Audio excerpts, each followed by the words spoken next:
For the Wild podcast is brought to you in part by the Calliopeia Foundation and listeners like you.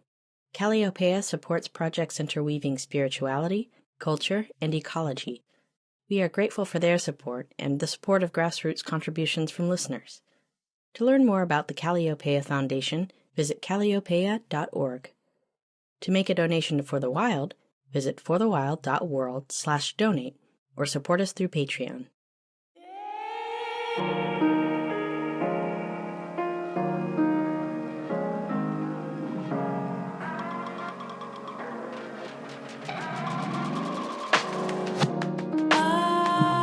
I've been wondering about the world we live in now, yeah, we live in now.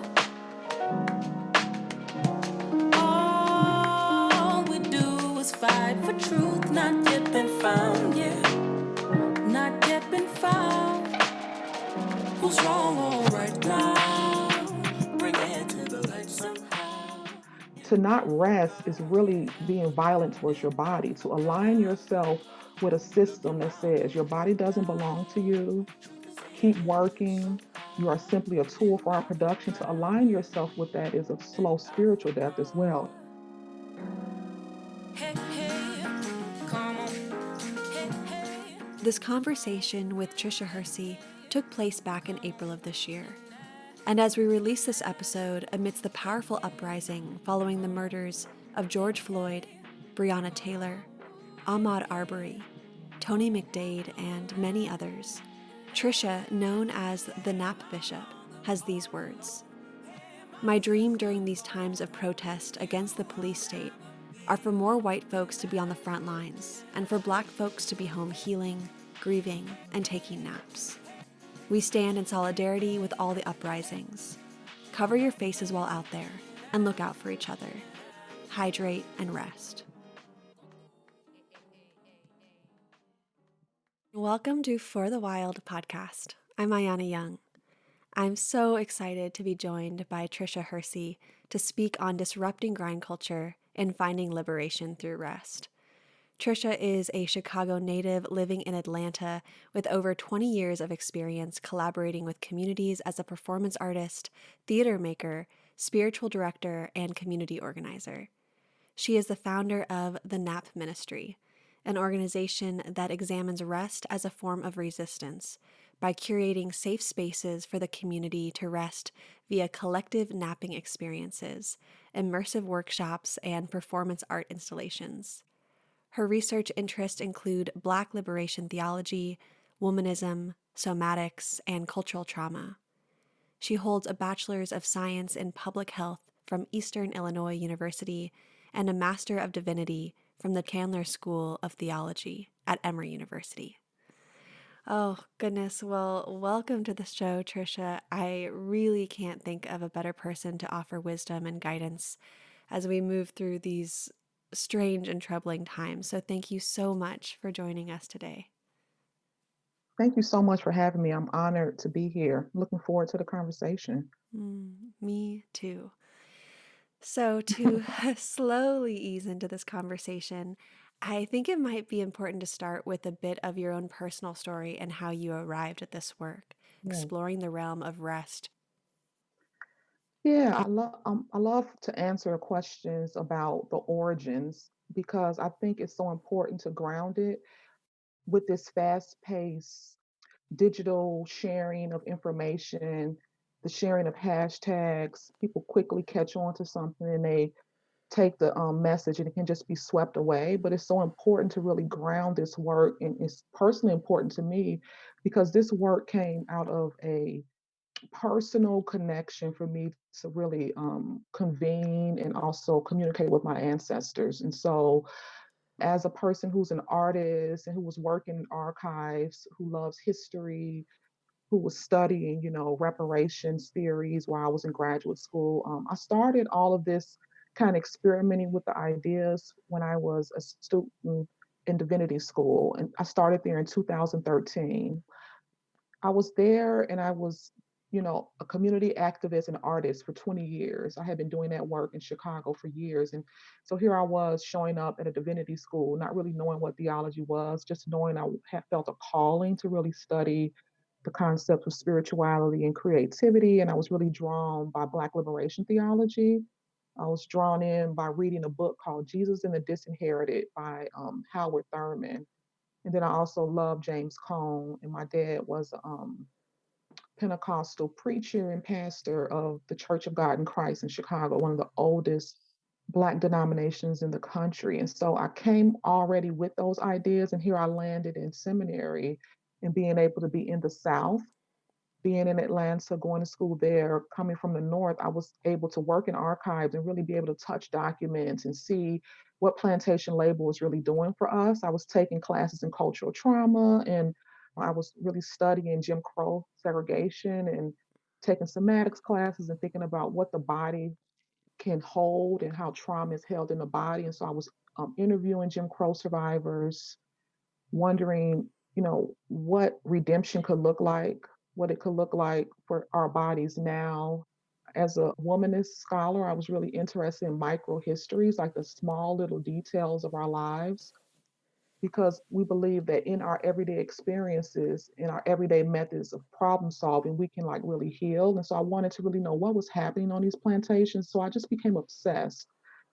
And at the same time, I was going through so much trauma, personal trauma. I was in a predominantly white university. I wasn't being heard at all while I was there. There was some really stellar teachers that reached out and helped me in that space, teachers who were Black, but for the most part, it was a very white institution, very conservative in the South. Black Lives Matter was heating up. That movement was really heating up in 2013. So there were lynchings constantly being played on TV. I was suffering from a lot of personal traumas. Two people in my family died. I was really not liking school. I was really feeling really traumatized by the whole process of being in graduate school. So I just started resting and I started digging deeper into the archives. And so from that space of really learning about what was happening to my ancestors on plantations, how they were human machines, they were one of capitalism's first experiments, and really diving into the details of what a day looked like for them as far as working. And I just felt a calling and felt a pull with my ancestors to really rest for them.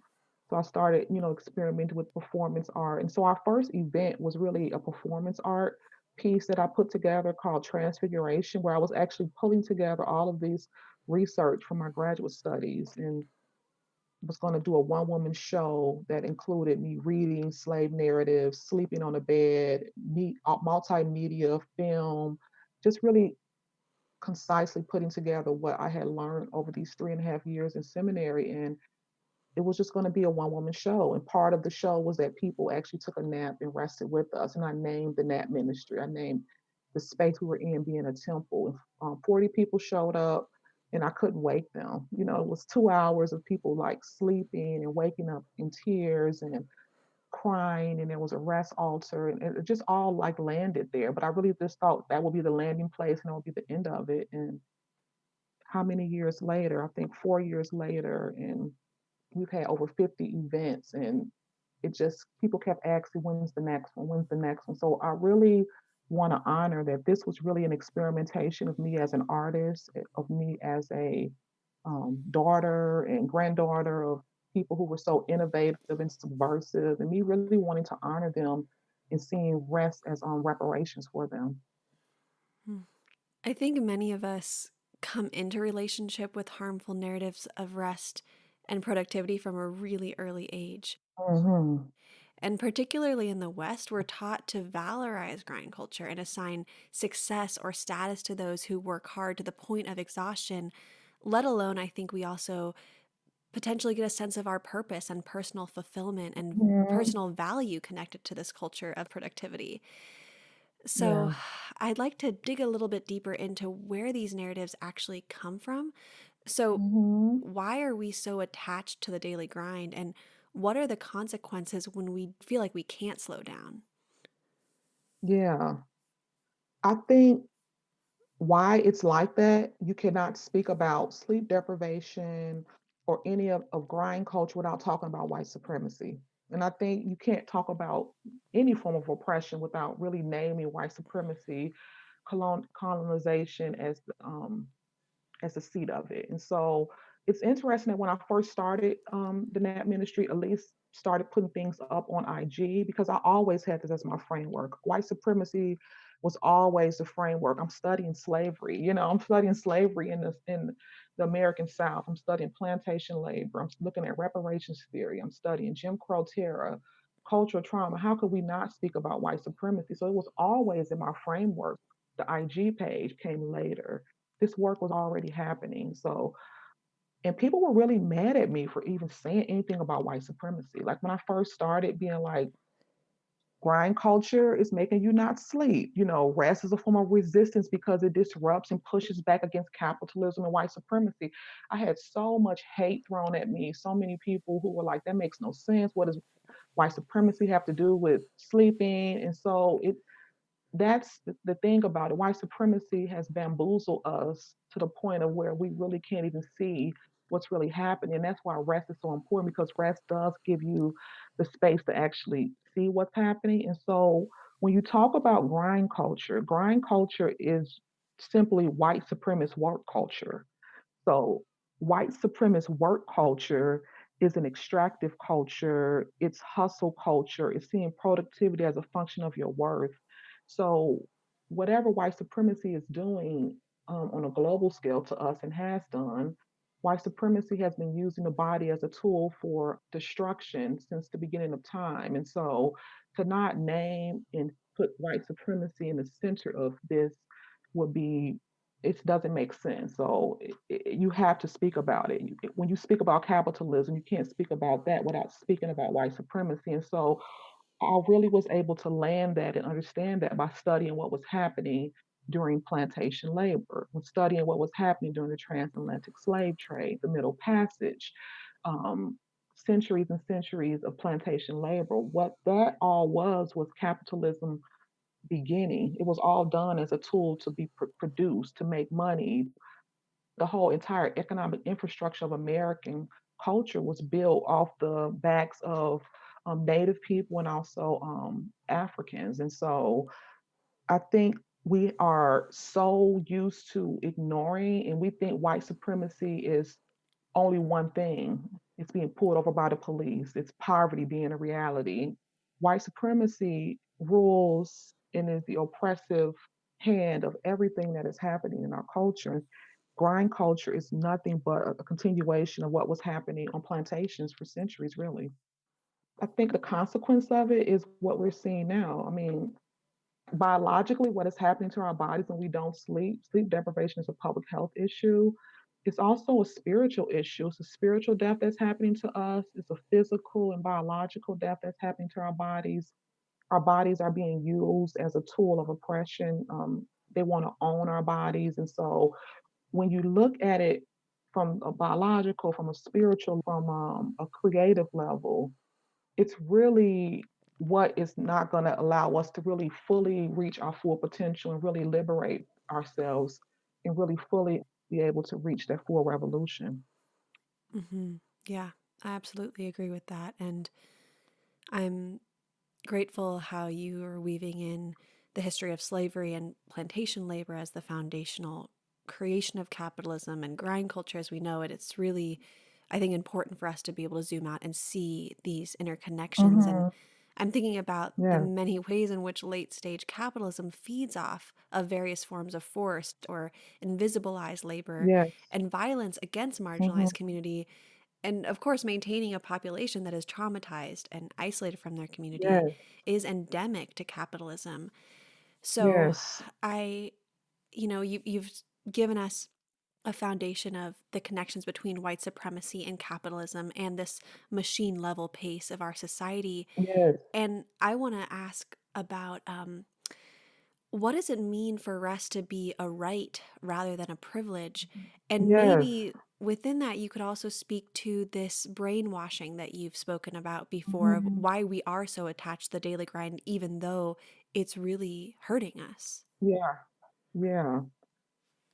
Yeah, I've been hearing so many people keep saying rest is a privilege. It's such a privilege to rest. And to me, when I hear it, it just continuously informs the concept that we are truly brainwashed, that we really do believe that we believe that to be able to lay our bodies down, to look at our bodies as what they are, divine holding places of liberation, to see what I really think people need to really look at the biology and the science of sleep. Like there's a whole nother level to this that people are not landing on as far as neurologically and what's happening in our brains. And I've been really having a public health background and really being into community health. I've been really doing a lot of research around what happens to the body when it doesn't sleep.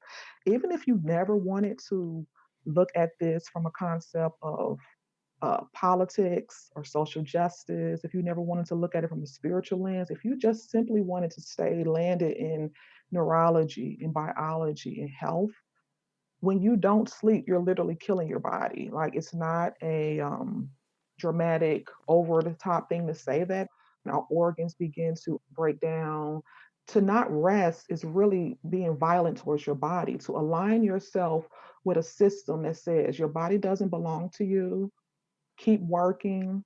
You are simply a tool for our production. To align yourself with that is a slow spiritual death as well. And so the brainwashing, when you talked about living in the West, from the time you're born, maybe even sometimes before you're born, while you're in the womb, they're beginning the process of brainwashing us towards being tools for production, tools for capitalism. I say before the womb because I'm thinking about when I was carrying my son and how he was large and they thought I was having twins, but I wasn't. I kept telling them he's just a big baby. I'm a tall woman. Everyone in my family is over 6 feet. Like we have big babies. It'll be fine. That the doctor pushed a cesarean because it was on a timeline. She couldn't fit it in any other time because this is when I can do it. And so like even the concept of time of allowing my baby to come out when he wanted to come out, he was even being rushed out the womb because of a medical system that doesn't look at us as human beings, look at us as a number, as this patient who can just be rushed. I have more patients to get to, hurry up. And so that begins. And then you talk about public school. If you know about public schools, they're literally created for us to start the process of training young people to be young workers who will be able to leave the school system and go into a 9 to 5 corporate job, to be able to sit still, to be able to sit at a desk, to be able to not embody what their body wants, to refuse to see their bodies as divine, to start looking at quantity over quality, to ignore the pleas of caring and looking at flexibility. And so all of these things are in us from a very early age, and everything in culture is supporting this. So when I say that this is a hard resistance, when I say this is a resistance, it really is because everything in culture is supporting us to not rest, to keep going, to ignore your body, to not sleep, to sleep when you're dead. Like all of these things that we've been socialized to believe are white supremacist work culture brainwashing us from the time we're little. I used to work in schools and teach, and I remember young kids stressing out during finals. The way the whole academic system is set up is a violent situation. When I was in graduate school, it was like a badge of honor for people to stay up to 4 in the morning, sleep at the library, teachers giving you 1,000 pages to read per day. If you have 6 classes, you're supposed to sit and you're supposed to just make it happen. Like no one collaborating with other teachers to be like, maybe that's too much for students. Maybe we can like think about a way to help them to like balance this out. And so it's really everything in culture is working against us. And so when we don't name that we've been brainwashed, we need to deprogram that. We're going to have to really be subversive and innovative and intentional and meticulous about deprogramming from this. It's so important that we name it. So I name sleep deprivation as a racial justice issue, as a social justice issue, as a public health issue. It's like key to any type of liberation, any type of freedom that we can get to is going to be centered around rest. And I also believe that our ancestors knew that. My ancestors knew that, even though they had no autonomy over their bodies, were human, literally real human machines, working 20 hours a day sometimes on plantations in the sun, picking cotton, picking tobacco, all the other crops. They were human machines and they still found ways to subvert, slow down production, find joy, rest. And so I think it's really time for us to start reimagining what all of this could look like. And I'm always really, really surprised that so many people, when I say to them, you should be able to take a 30-minute nap every day. I could never rest. I could never do that. How? And then I think about my ancestors and what they were going through and how they still found time to rest. So it just shows me how far and deep the process of brainwashing and accepting violence towards ourselves is happening. That we now in 2020 believe that we can't make can't take 10 minutes every day, close our eyes and meditate, or 30 minutes to rest. Like we really literally feel like we cannot do it. And when we do it, we feel extreme guilt and shame around it. So that's where I named the brainwashing because of the fact that we're participating in our own demise. Hmm. To think of your son Hmm. literally from birth, the rushing of birth. I mean, that Yep. is just like, this is really Yes. entrenched. My gosh. Yeah. Yes. And, The medical system ugh, is we know the medical system is an industrial complex that sits right in white supremacy. Think about what's happening now and all of the people of color who are dying, thinking about the COVID-19, and it's uplifting and illuminating the healthcare system, which we've always known has been racist and anti-black and created off white supremacy. So we keep going back to that white supremacy. You keep going mhm. back to the systems that set everything up. It really touches everything. Yeah. Yeah. Well, I'm I'm wondering, I think it can be difficult for people to imagine what rest could look like beyond the act of sleeping or Yes. taking a nap. Mhm, So, how mhm. can our waking lives be full of rest or perhaps embody a sustained slowness within all that we do? Yes, I love answering this question. It's like one of my favorites to dream about and imagine about because I always get to tell the story of my grandmother, Ora Caston, my maternal grandmother, who was a Jim Crow refugee from Mississippi, and like millions of other Black people left the South in hopes of running from Jim Crow terror that was happening in their southern states and of hopes of these new opportunities. And so when I think about how she literally built a spaceship out of this uncertainty she to float on, like she built this way to be like, I'm going to leave and take my children. I don't know if I'll get a job there. I don't know anybody in Chicago. I'm a refugee, but I know I won't have my children lynched. And so her and other brave Black people in the Great Migration, which I uphold as one of the most inspiring things to me when I think about resistance and think about really imagining and leaping and being subversive and making a way out of no way. I think these are the things that we need to be tapping into right now, this ancient wisdom. And so my grandmother left Mississippi, came to Chicago. My mother was one of her 9 children. She worked 2 jobs in Chicago in the 50s. 2 jobs. One, she was like cleaning for people. Another one, she worked at a hospital, like a psychiatric hospital, where she was kind of like a CNA, taking care of the patients there. She went to church every day. She gardened. She took over a garden, this land that was next to her house. She never got any permits from the city. She took over like almost like 10 acres of land and made it a farm. She just was out there every day gardening, raising 9 children. I mean, so many grandchildren. I'm one of the grandchildren. And her house was just this hub of activity. And every single day in between her 2 jobs, and believe me, when I say she worked 2 jobs, she was on her feet all day and night, cleaning for someone else, working in a hospital. But she sat on that couch and closed her eyes for 30 minutes every single day. And we always thought she was asleep. So us as children, we will be with my 15 or so cousins running around the house being wild and crazy children. We'd always be saying, okay, be quiet, grandma asleep, y'all, don't wake her up. And she would always, without opening her eyes, say, I'm not sleeping. Every shut eye ain't sleep. I'm resting my eyes so I can hear what God is trying to say to me. And then later in her life, she started dealing with the illness. She had leukemia and poverty abound.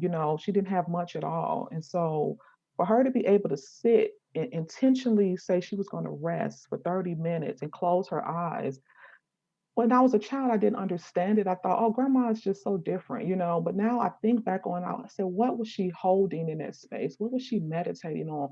What was she hearing from God that allowed her to be able to take such a leap, for her to imagine such a way, for her to leave such violence that was happening to her and her family in Mississippi and come without any idea of if it will work. She just had her radical faith and her radical idea that there has to be something better. I think we have part of the brainwashing, part of white supremacy has taken away our intuition. It's allowed us to not imagine. And when you've stolen a people's intuition and imagination, hope, you've pretty much taken everything from them, because those are the things that marginalized people, people who have been living under oppression for centuries, hold on to.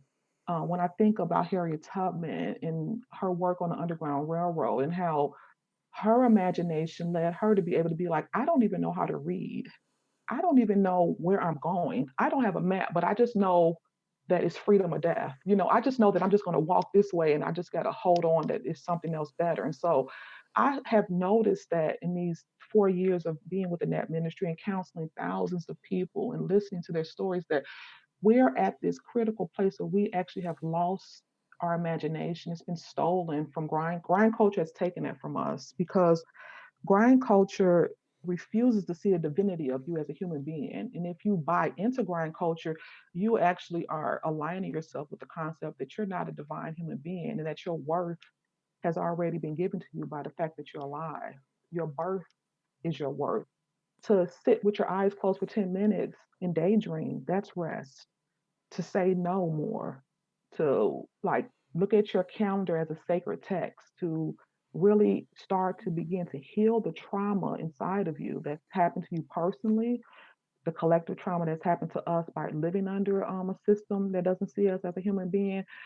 The end result of all of this is that we have to begin to start naming our trauma, taking the painful and uncomfortable steps to grieve it, to heal it, and to see a new way. And so I'm very influenced by Afrofuturism and the concept of deep, deep, deep imagination. And I see people so much being like, that sounds nice, but I could never rest. And I'm wondering to myself, man, to think that we're in this day and age and we feel like rest is a privilege, and we don't even have an opportunity in the space to find 10 minutes to look outside and stare out your window, deep, deep daydreaming, closing your eyes, breathing slowly.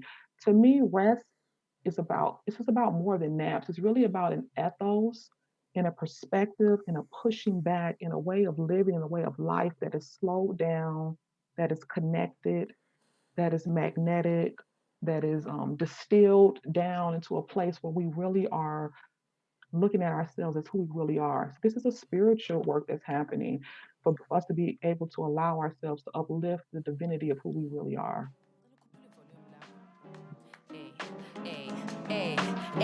Truth and reconciliation with our minds is a thing now. Is the color of my skin finally the flight in my wing now? Queen, stand up, or are you still growing out kids now? King, stand up, or are you sweating in the gardens? Bow down to those in uniforms as they try to be uniform to hopes on paper, held back by structure. Funny, we were the help that built this architecture. Now we're scattered like leftovers. Dana githi siyahlupeka. Ukuphila ukubona niyavuma. Ukuphila ukubona niyavuma. Sizophumelela ngempela, it is true now. Although there is complexity and conflicts in view now, let's make this land brand new now. Remember what is true now. We are beautiful, man. It's the love for this land. If we were made of bones and sand, we gotta understand that we were made in his image and it's his plan. Hey, hey, come on. Hey, hey, come on. Hey, hey, come on.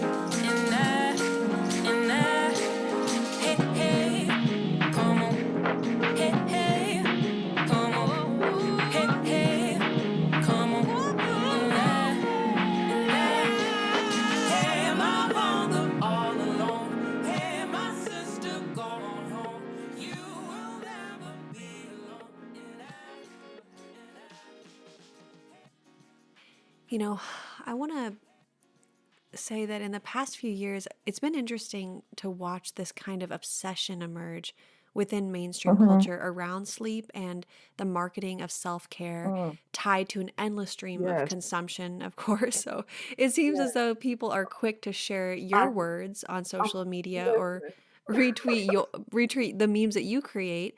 But beyond Yeah. this, what does it really mean to show up with integrity to this radical work? Yeah. Yeah.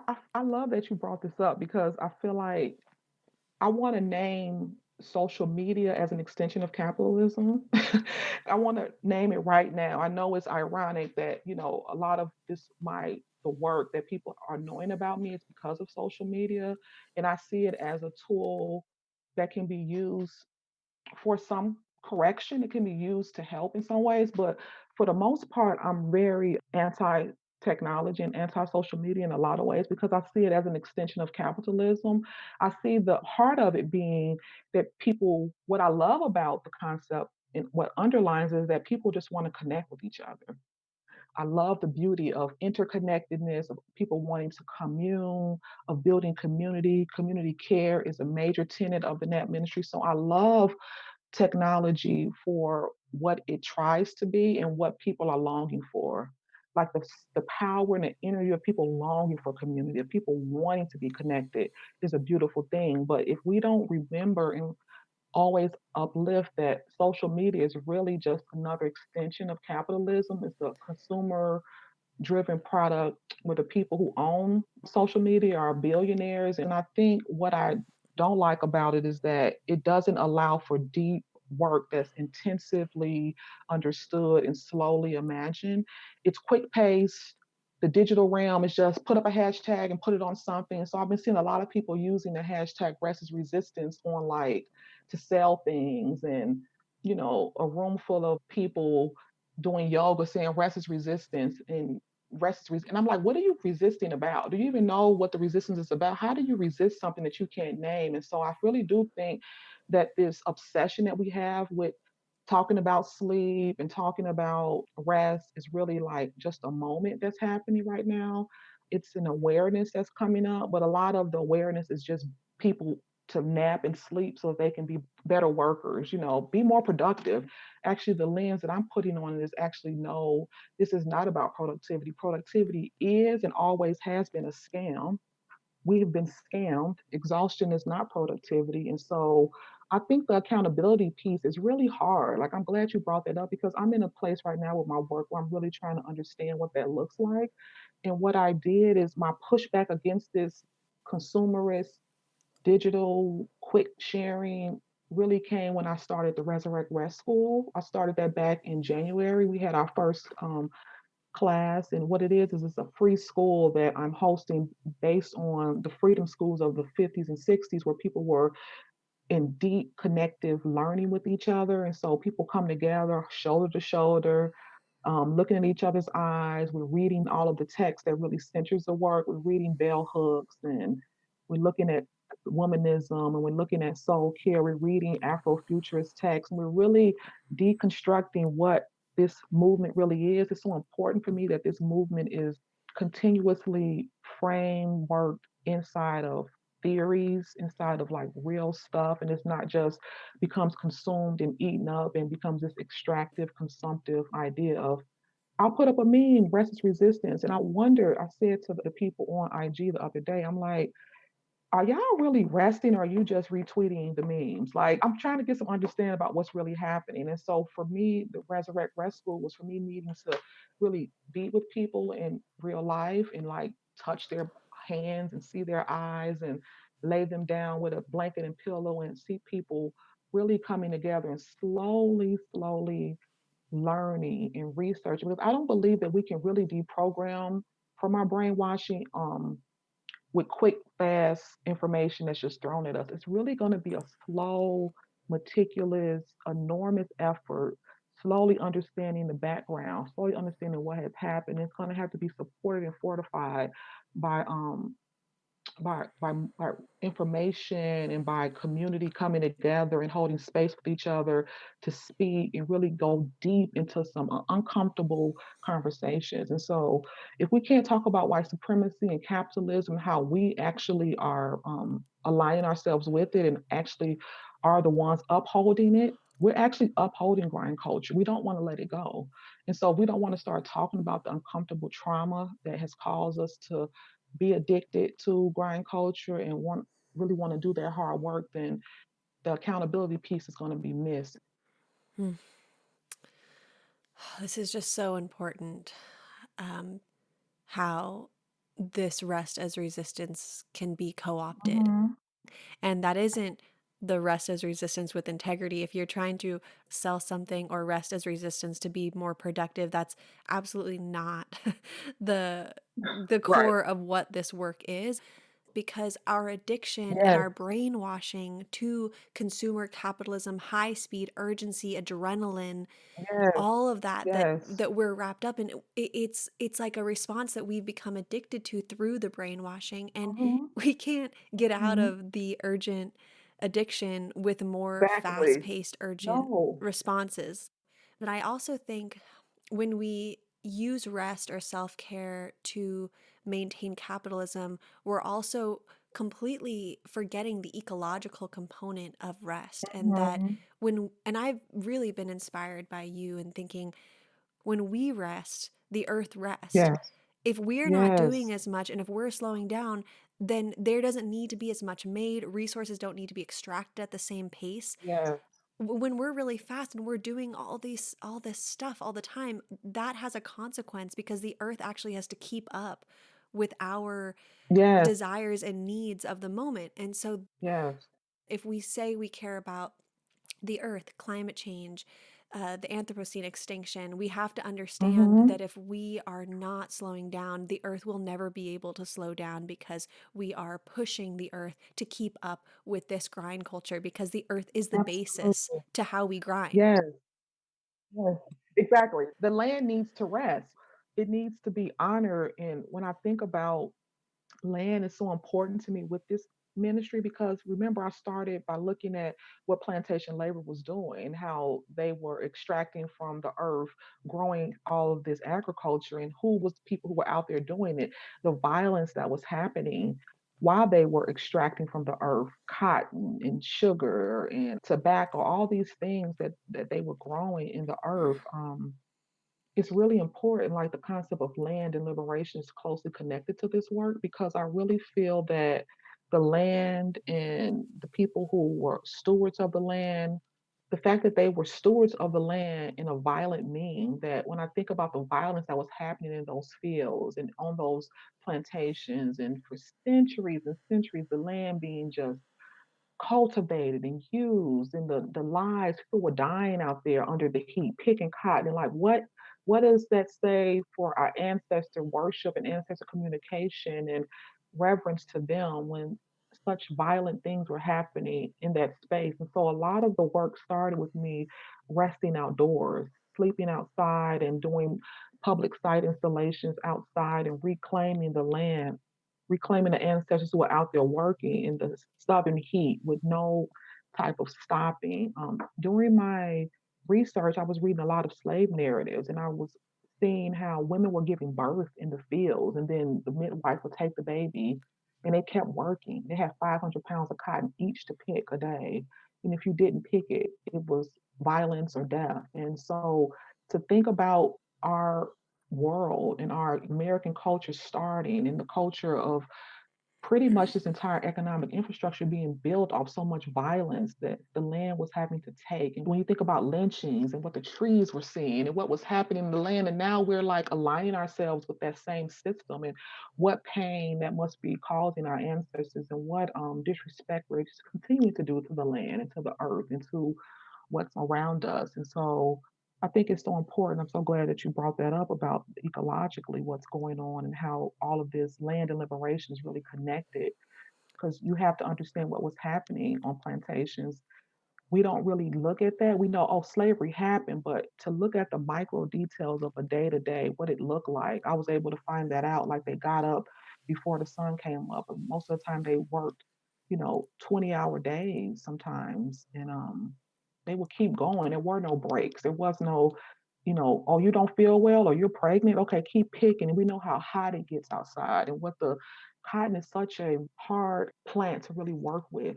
I have cotton, that I use a lot in a lot of our performance installations, and just to touch it and feel it and to see how bodies were being connected to this plant that was hard to pick and pull, and what that did to our bodies and what that also did to the land. Because a lot of my friends are farmers and they talk about like how soil regenerates and how many centuries on plantations they were just growing, growing, growing. It just never let the earth ever stop to heal. It was just like grow more cotton, grow more. We need more people to do it. And so this industrial human machine level pace really started there, and we're actually continuing it, but we're doing it to ourselves now. We're like jumping on board, and we've aligned ourselves and have been brainwashed to be a supporter to uphold this type of work culture. And so that's where I want to like disrupt. And that's why we say rest is a form of resistance, because it disrupts and it also pushes back against capitalism and white supremacy. And so this is a pushback and a resistance and a disruption to a very specific thing that's happening to us, that's happened to the land, that's continuing to happen to the land and to the resources that we are around, and how we just need to slow it down. Things cannot be at this machine level pace. But at this point, I think sometimes people are saying now that to slow down now, it feels so uncomfortable to them because they're so used to like being on this grind machine. Mm-hmm. Mm-hmm. Yeah, I think it is uncomfortable because it's become habit. It's become not only psychologically addictive with our value systems, but it's also, I think, the adrenaline, our bodies somatically have gotten used to it. Yes. And Mm-hmm. yeah, so I think it is really challenging. But on this ecological thread, a question I'm sitting with is slowing down in the context of Hmm. resistance and direct action. Yes. And I see this capitalist grind culture is quite literally killing us and seeding toxicity, but I'm wondering if we can separate this from the urgent action required to, say, stop a pipeline or shut down detention centers and Mm-hmm. private prisons or defend a forest from being logged. So I'm Yeah. curious what you think about bringing a culture of slowness and rest into movement spaces facing so much trauma and state violence. Yes. Yeah, I think it's important to note that I am an activist and a community servant, and this work started 20 years ago with me working in direct actions, leading workshops, trainings, being on the front lines and movement spaces around violence, gun violence, food justice in Chicago. And so I understand the urgency because you're working on this timeline. Someone got killed today. We need to go there today. Someone was arrested in a way that was not humane. We need to be there now, and how direct actions are really quick paced and have to be a reaction to what is going on. And I understand that. But I also understand that movement work is spiritual work. I've noticed that in a lot of movement spaces since I've been in them since I was in my 20s and I'm now 45. The people working in movement work are folks who have been traumatized just like everyone else by the oppressive systems that we live under, and that we need healing too, and that we need to understand that there is spiritual work that has been done for us behind the scenes that can help move movement work forward, that isn't going to be us killing ourselves and working 80-hour weeks and continuing to traumatize each other by copying white supremacist work culture. That's where the spiritual piece comes in. There is work that has been done already for us behind the scenes that we can tap into. Native people understand this, African people understand this. I mean, we are losing those ancient techniques and those ancient understandings to be able to balance. And I've been in movement spaces where we've had trainings. We're in a training literally all day for 12 hours. There's no bathroom breaks. There's no where to eat. There's no concept of resting. It's just like we really literally are continuing to use this white supremacist work culture to do our work. I don't think that we can use the master's tool to dismantle the master's house. This is a beautiful quote by Audre Lorde. You can't do that. It's not going to work. And I think that we've lost our way as movement workers and in movement spaces. We've also been caught up in the grind. We've also are working on deadlines and working on grants and things that have to be done. But I really believe that rest can be a portal in a third space, in a place that we can go and imagine and actually gain more knowledge of how we can actually do this work in a different way.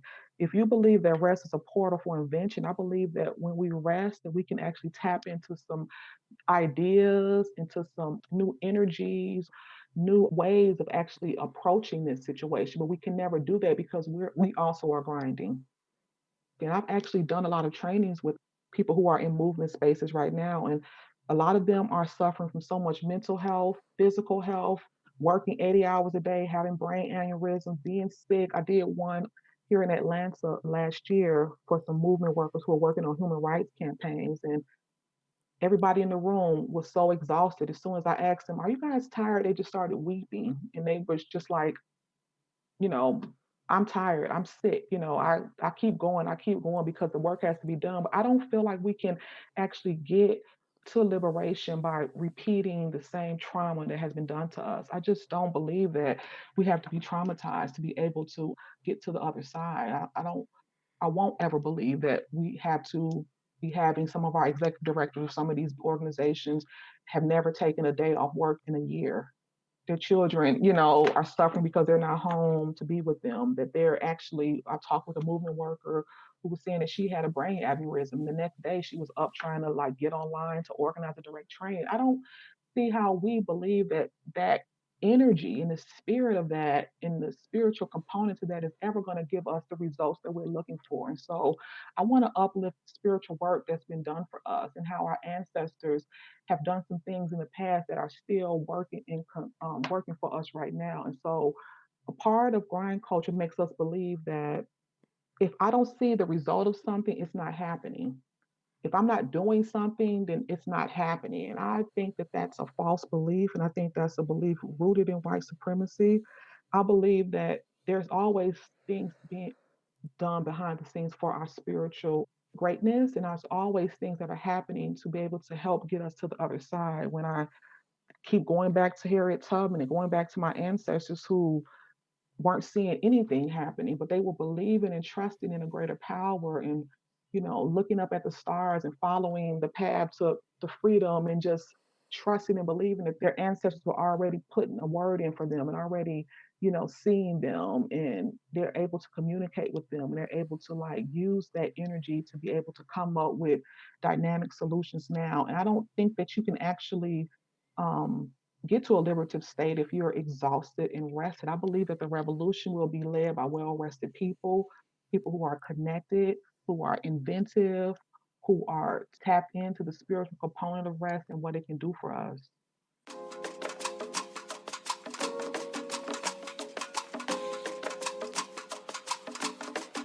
Why, oh, why, oh, why, why, oh, why, why, oh, why, why, oh, why, why, I need peace, I need hope, wait on Jesus to take me home, even though I don't know, even though I don't know, even though I don't know, even though I don't know, I need peace, I need hope, wait on Jesus to take me home, even though I don't know, even though I don't know, even though I don't know, even though I don't know. Shame it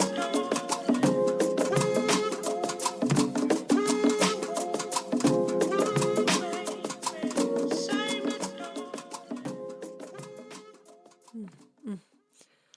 So much wisdom that you just shared with us. It's a lot to process. Yeah, I think rest is a third space. It's a portal Yeah. for new ways. Mm-hmm. What type of innovative ideas can you offer to us? How can you heal from your own trauma? A lot of these movement spaces are being led by people who have unhealed trauma and they're Mm-hmm. continuing to traumatize others. Mm-hmm. But I want to speak more to this rest as portal, and in many ways Mm-hmm. it seems that the Nap ministry is about embodiment. And as you Yes. name, our bodies also hold inherent wisdom, strategies, and tools Yes. for repair. And our bodies are so resilient. So I'd love if you could speak more to the importance of surrendering to our somatic intelligence. Yes. What resources are available for us within the unconscious wanderings of dream space? Yes, so beautiful how you said that. Yeah, the third tenet of the NAP ministry is our bodies are a site of liberation. So wherever our bodies are, we can find a liberative space. And so the somatics of all of that, I come from a background in Black Pentecostalism, which looks at the body, as being a space where the laying on of hands and the catching of the Holy Spirit. And they wake up and they just look so different and they look like they've healed from so many different things. And so I really believe that we are missing the magic of what is happening on a somatic level in our bodies, that our bodies hold everything, the memory that and the wisdom that's there, the body wisdom, the body memory. And if you aren't resting, and if we are at a sleep deprivation level, think at what level are our bodies and minds actually working. I believe that when you rest and go into that portal, that you can wake up with new ideas. The science of sleep tells us that there are chemicals that are released in our brains when we sleep that actually can help us move through trauma, can help us to kind of heal ourselves. And so there are already, our body is already this beautiful place that wants us to heal, that wants to be well, that can move at the space in the pace that is most um, ideal for us. And so we've forgotten that. We've totally just missed out on any of sleep, the sleep wisdom and the body wisdom. We've ignored that. We've ignored it all for sleep until I'll sleep when I'm dead.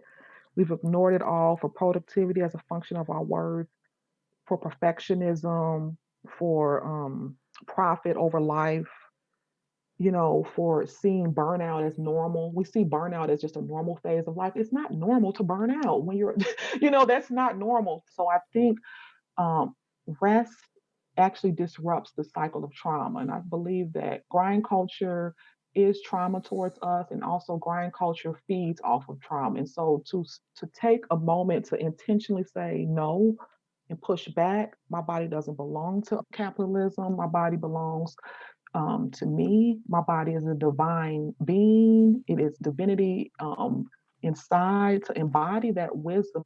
Every time we feel like we want to rest and our body feels that and we ignore it, each time we ignore it is another moment of us putting trauma onto our physical bodies. And so to intentionally do that is really such a beautiful offering to ourselves. And I actually think collectively doing that together also is a direct action. So when we do our collective napping experiences, we've done them as large as 50 people in the room at the same time, all taking a nap that's been kind of curated by myself, and I'm usually the only person who's up and everyone else is resting, and I'm holding space in the room, and to feel the energy and for people to wake up together and magical and spiritual things happen in these spaces. People have woken up and don't even know each other and have had the same dreams. Like someone will be in the back of the room and be like, I had a dream, about this. Other person like, I had the exact same dream. Can you pick up where I left off? And it's the exact same dream. People have woken up and was like, I didn't even realize how I haven't taken a nap in 3 years.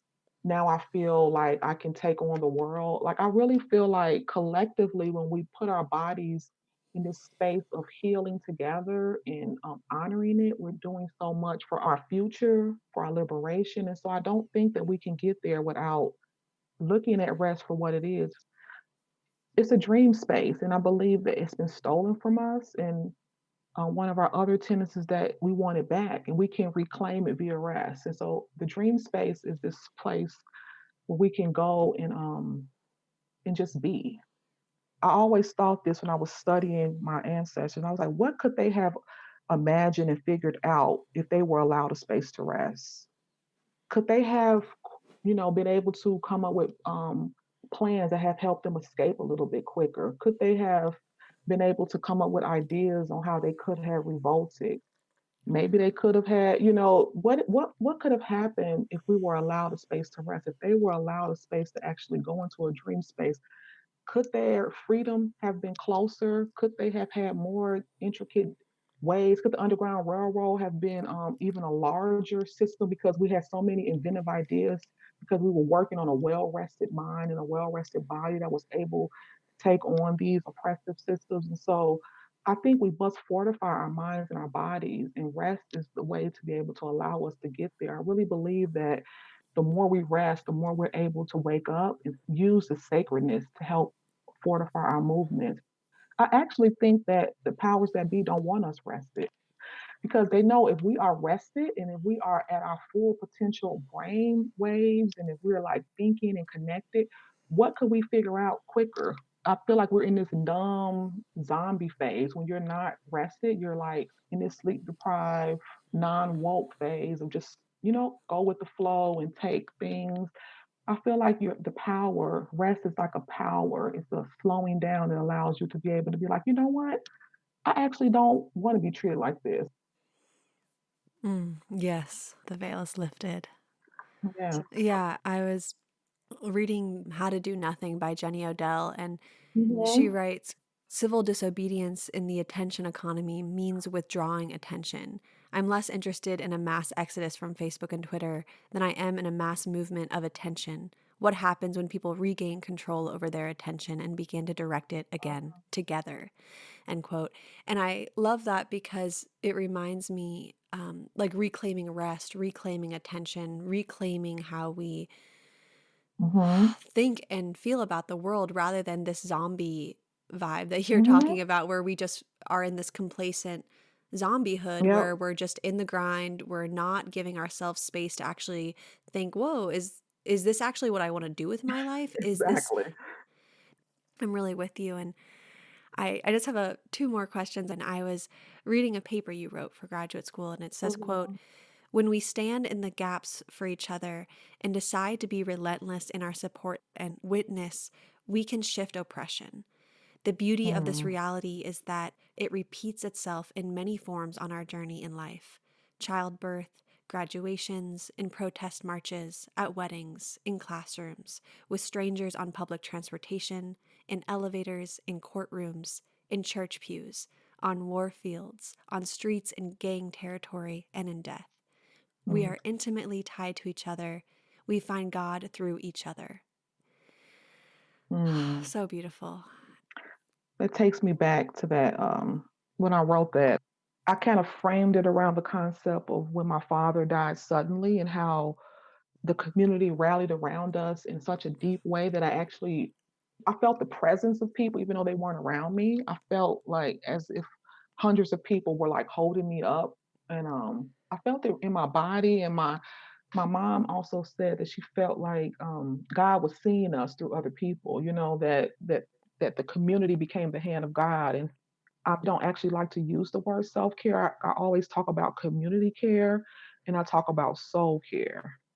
I talk about community care as the practice of freedom and how I believe that we really cannot heal alone. And that's why I named our first signature program, our collective napping experiences, which have since taken a hold because of what's going on with this pandemic. We can't be in spaces with each other physically.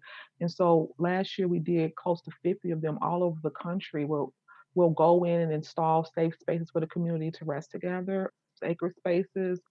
We go in art direction and put out blankets and pillows. Every single event that we've ever had, there is a rest altar built. Some of them are very elaborate, 20 feet high, but some of them are just a small, you know, jar of cotton or either a photo of my grandmother, Aura, who's the muse for resting and what reimagined rest can look like. Her picture is always there. There's always an altar there to ground the space. Even there's 3 people there or there's 50 people there, there's something unique about collectively resting and napping together. It's like vintage intimacy. And I think the piece that you just read, the quote, is really getting at this concept of intimacy and vulnerability. And I think that that's such a powerful place when we talk about liberating ourselves, we talk about movement, when we talk about really what a full resistance must look like. It must look like this intimate, vulnerable connectedness, this interdependence on each other, this interconnectedness. It's so important, and we're seeing it so much now. Like, I love Fannie Lou Hamer, and one of her quotes is, "No one's free until we're all free." I'm a womanist. I don't claim feminism at all. I claim womanism because I believe womanists have understood the concept that all forms of oppression and all people are kind of tied together, and that we have to restore the balance between people and the environment and nature and reconcile human life with the spiritual dimension of life. And so womanist theology and womanism as a whole looks at how we're all interconnected, in intimacy, vulnerability, and soul care is so important to me. The care of our souls. If we want to name another thing that's been they've co-opted self care to mean going to buy an expensive facial, or going to a spa, or buying some new $2,000 mattress to sleep on. And I don't rock with any of that. I feel like we have our bodies, we have a liberative space. I feel like the concept of self care can't really be got at until we start talking about, what has happened on that soul level that we think that we aren't worthy of a 10-minute nap. And so I really want to get to the heart of the issue and look deeply at the soul. Self care has been co opted to be just consumerist capitalism. And I also deeply believe that we can't heal by ourselves, that we have to have community. Mm-hmm, mm-hmm. I think that the slowness that's being, it's like I can intellectually understand a lot of this stuff, but to Mhm. Yeah. somatically and spiritually let it sink in, Mhm. it does take Yeah, time. And I'm really looking forward absolutely. to laying down with this conversation again and letting it sink in. And I'm really hoping that everybody who listens gets to listen in a time where they're not feeling rushed, Yes. because I think everything is extremely life changing what you're speaking to. And I don't think we're going to be able to deal with climate change or the Anthropocene Mhm. extinction or colonization, capitalism, so on and so forth, Yeah. without really listening deeply to your Yes. words and understanding that this is actually a necessary part of decolonization. This is actually a very necessary part for us to move forward. We cannot break down this system, what you were saying with the master's tools, like that's not going to work. So Nope. I really appreciate that. And for our last question today, I would love for you to walk us through your dreamscape, a world in which Mhm. perhaps the daily grind ceases and business as usual Mhm. is no longer an option. Mhm.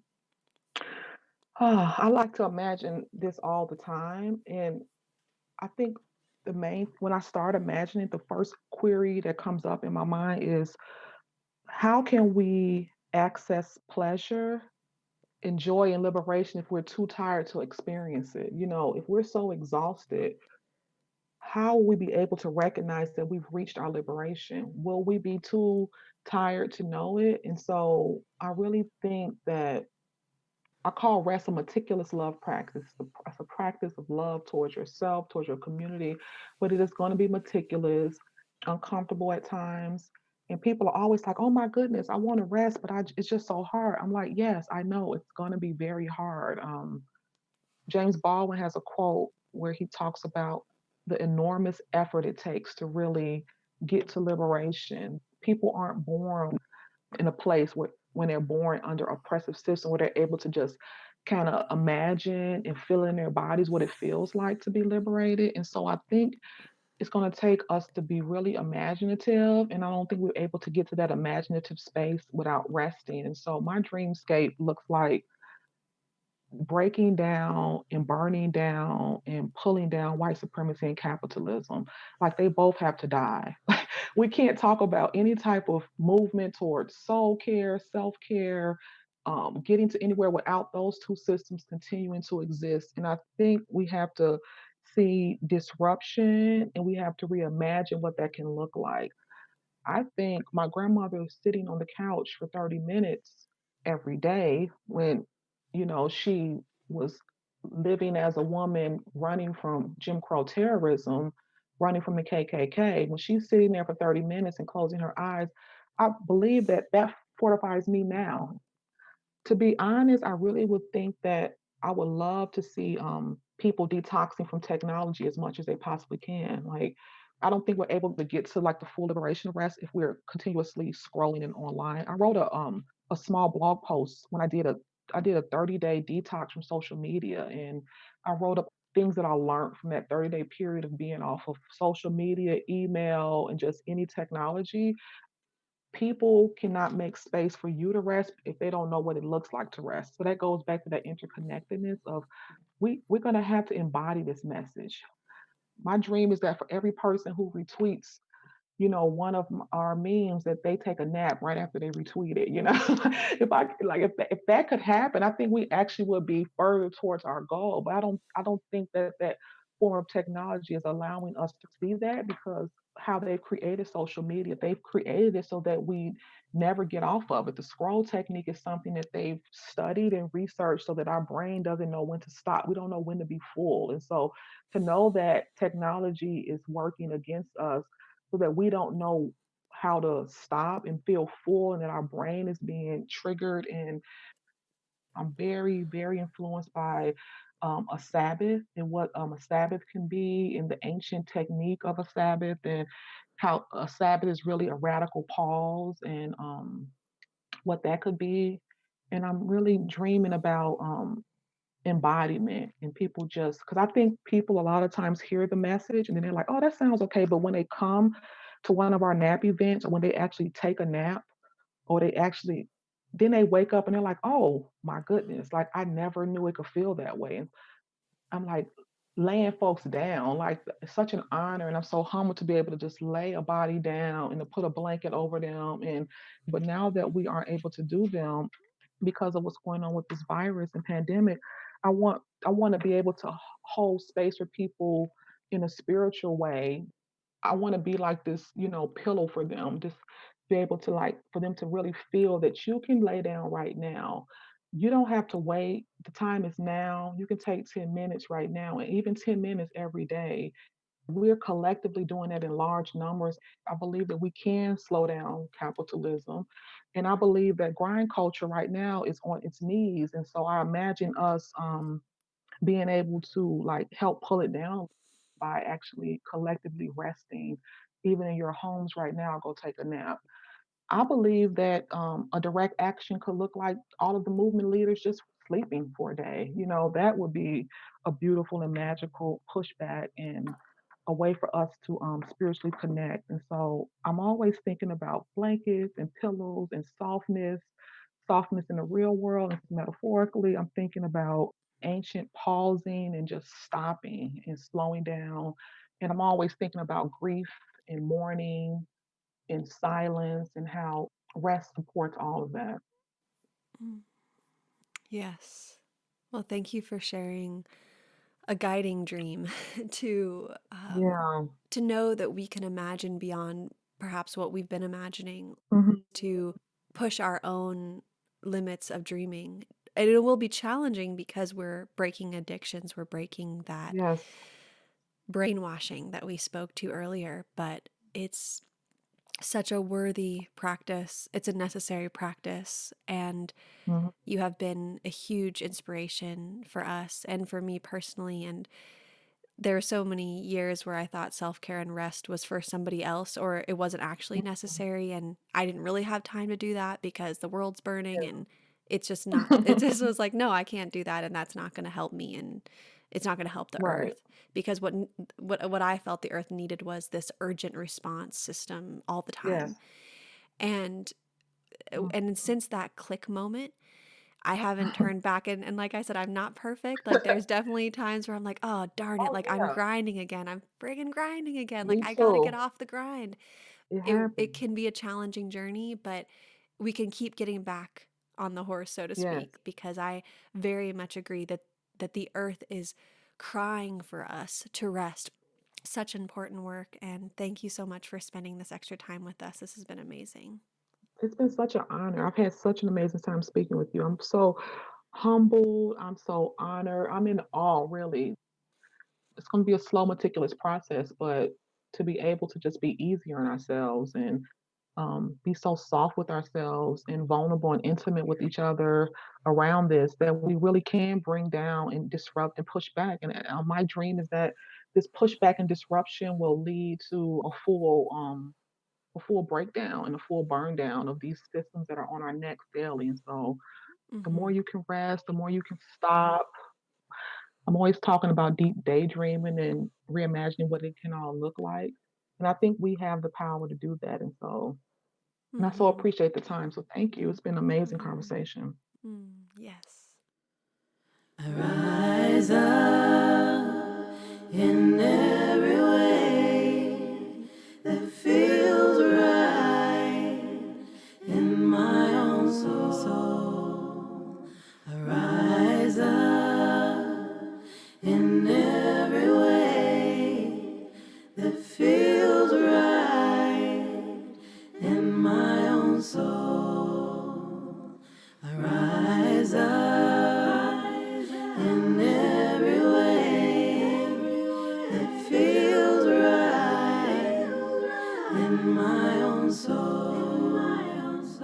I rise up in every way that feels right in my own soul. You've been listening to Tricia Hersey on For the Wild podcast. I'm Ayana Young. The music we are enjoying today was provided by Seba Kapstad, Real J. Wallace, and Beautiful Chorus. I'd like to thank our podcast production team, Francesca Glassbell, Andrew Storrs, Hannah Wilton, Aidan McCrae, Erica Eckram, Carter Lou McElroy, Chris Hudson, and our guest producer, March Young. If you're moved by this episode, please rate us on iTunes and sign up for our newsletter at forthewild.world.